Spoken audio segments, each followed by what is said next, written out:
శాఖ మంత్రులు, ఐటీ శాఖ మంత్రులు నారా లోకేష్ గారు. ధన్యవాదాలు అధ్యక్ష. అధ్యక్ష, నా ప్రసంగం ప్రారంభించే ముందల మనందరం కలిసికట్టుగా నినాదాలు చేయాలి.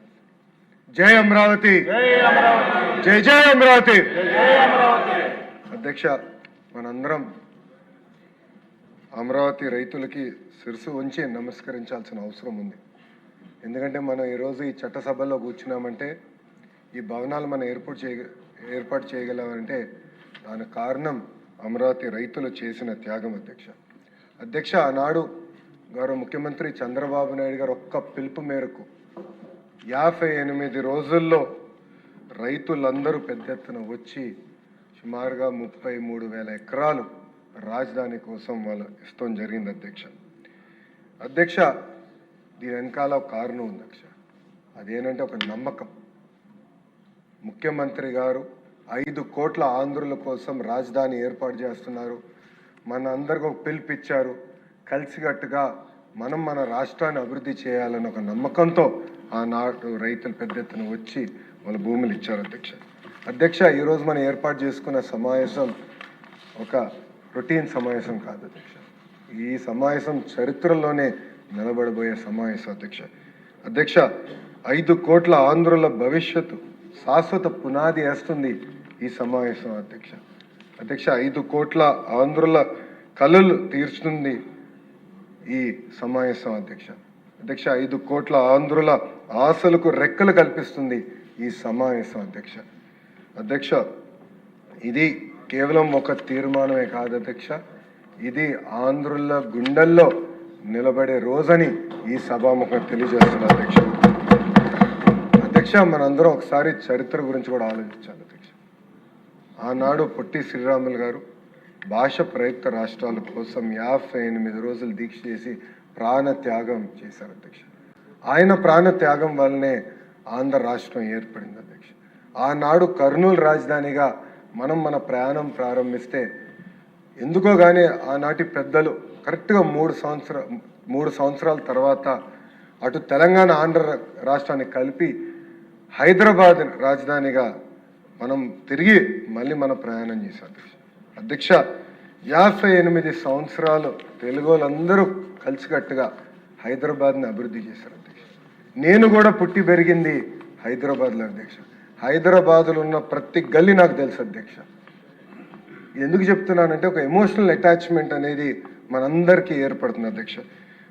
ఇంకో పక్కన ఐటీ కానివ్వండి, ఫార్మా కానివ్వండి, ఫైనాన్షియల్ సర్వీసెస్ కంపెనీలు కానివ్వండి, పెద్ద ఎత్తున ఆనాడు చంద్రబాబు నాయుడు గారు పెట్టుబడులు తీసుకొచ్చి అద్భుతంగా హైదరాబాద్ని అభివృద్ధి చేస్తాం. మన కల్లారా చూసాం. నాకు ఇప్పుడు కూడా బాగా గుర్తు, గౌరవ ముఖ్యమంత్రి గారు మొదటిసారి ప్రమాణ స్వీకారం చేసినప్పుడు నేను 8వ తరగతి. ఆనాడు విజన్ 2020 అంటే చాలామంది ఎగతాళి చేశారు. కానీ ఈరోజు తిరిగి వెనక చూస్తే విజన్ 2020 మనం సాధించుకున్నాం. ప్రపంచం మొత్తం తెలిసే విధంగా మన హైదరాబాద్ని మనం నిర్మించుకున్నాం. ఒక మాటలో చెప్పాలంటే ఆనాడు ఆంధ్ర రాష్ట్రం శరీరం అవుతే హైదరాబాద్ అనేది గుండెకాయలాగా నిలబడింది. అందరం కలిసికట్టుగా చెమటూర్చి కష్టపడి హైదరాబాద్ని అభివృద్ధి చేసుకున్నాం. ఇప్పుడే మనోహర్ గారు చెప్పినట్లు ఆనాడు మెజారిటీ సభ్యులు కానివ్వండి, ప్రజలు విభజించదు అని కోరారు. అయినా కూడా పార్లమెంట్లో టీవీలు కట్టేసి చర్చ లేకుండా హైదరాబాద్ని విభజించారు. ఇప్పుడు కూడా ఆ బాధ మనందరిలో ఉంది. ఏం తప్పు చేశాం, ఒక్క క్షణంలో మమ్మల్ని విభజించారు, ఒక్క సరిగ్గా కూడా మాట్లాడలేదే, మన అవసరాలు కూడా తెలుసుకోలేదన్న బాధ ఈరోజు కూడా మనందరిలో ఉంది. ఒక రాష్ట్రానికి ఏమో రాజధాని ఉంది, సచివాలయం ఉంది, అసెంబ్లీ ఉంది, మంత్రులు పనిచేసడానికి భవనాలు ఉన్నాయి, మంత్రులు ఉండేదానికి భవనాలు ఉన్నాయి. ఇంకొక రాష్ట్రానికి కనీసం రాజధాని ఎక్కడ ఉండాలో కూడా ఆనాడు చెప్పలేదు. ఈరోజు కూడా బిల్ వల్ల మనందరూ ఇబ్బంది పడుతున్నాం. షెడ్యూల్ 9, షెడ్యూల్ 10లో ఉన్న సంస్థలు కూడా ఇంకా విభజించలేని పరిస్థితిలో మనందరం ఉన్నాం. కొన్ని ఫోటోలు చూపించాలనుకుంటున్నా ఈరోజు.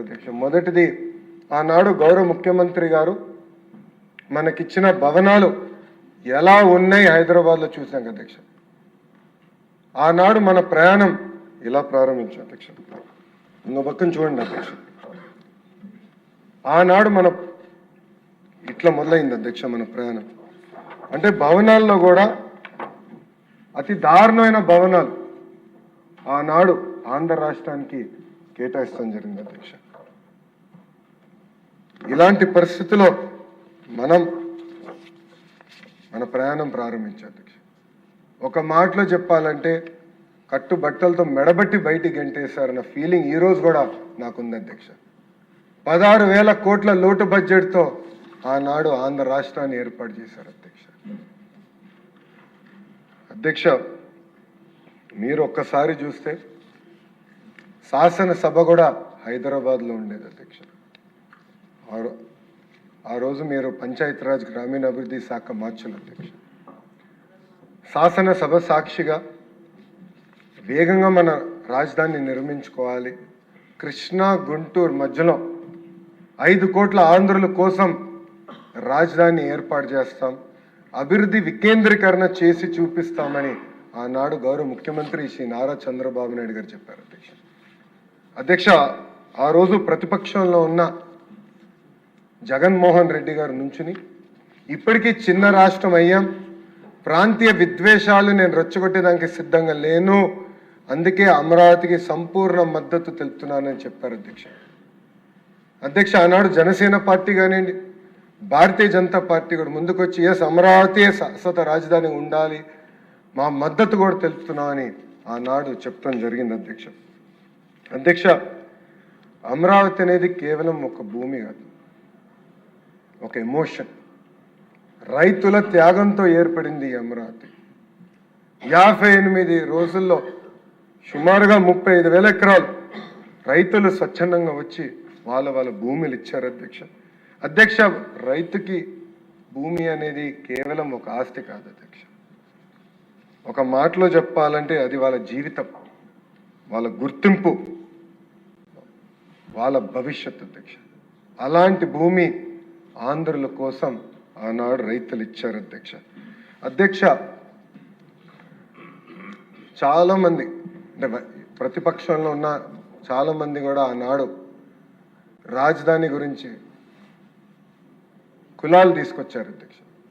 ఏదో ఒకే కులానికి మొత్తం ఇస్తున్నాం అని ఆనాడు అనేక ఆరోపణలు చేశారు అధ్యక్ష. మా బుచ్చే తాత గారు ఈరోజు చాలా స్పష్టంగా దానిపైన కూడా సమాధానం ఇచ్చారు అధ్యక్ష. అధ్యక్ష, ఒక దళిత రైతు గురించి చెప్తున్నాను అధ్యక్ష. పొన్నూరు నాగేశ్వరరావు గారు ఆనాడు రాజధాని కూడా భూమి ఇస్తే ధరలు పెరిగిన వల్ల వాళ్ళ పాపని MBBS చదివించగలిగారు అధ్యక్ష. వాళ్ళ అబ్బాయిని MBA కూడా పంపించారు అధ్యక్ష. ఇట్లా ఎంతోమంది జీవితాలు మారిన అధ్యక్ష ఒక అమరావతి వల్ల అధ్యక్ష. అధ్యక్ష, ఇప్పుడే పెద్దలు అన్నట్టు కేశవ్ గారు కూడా అన్నారు అధ్యక్ష, రాజధాని అనేది ఒక ఎకనామిక్ క్యాపిటల్గా ఉండాల్సిన అవసరం చాలా చాలా ఉంది అధ్యక్ష.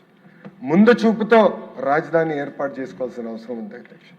అధ్యక్ష, మనం చూసాం హైదరాబాద్ నిజాం గారు ఏర్పాటు చేస్తే, సికింద్రాబాద్ బ్రిటిష్ వాళ్ళు ఏర్పాటు చేస్తే, సైబరాబాద్ని నిర్మించింది గౌరవ ముఖ్యమంత్రి చంద్రబాబు నాయుడు గారు. ఒక ముందు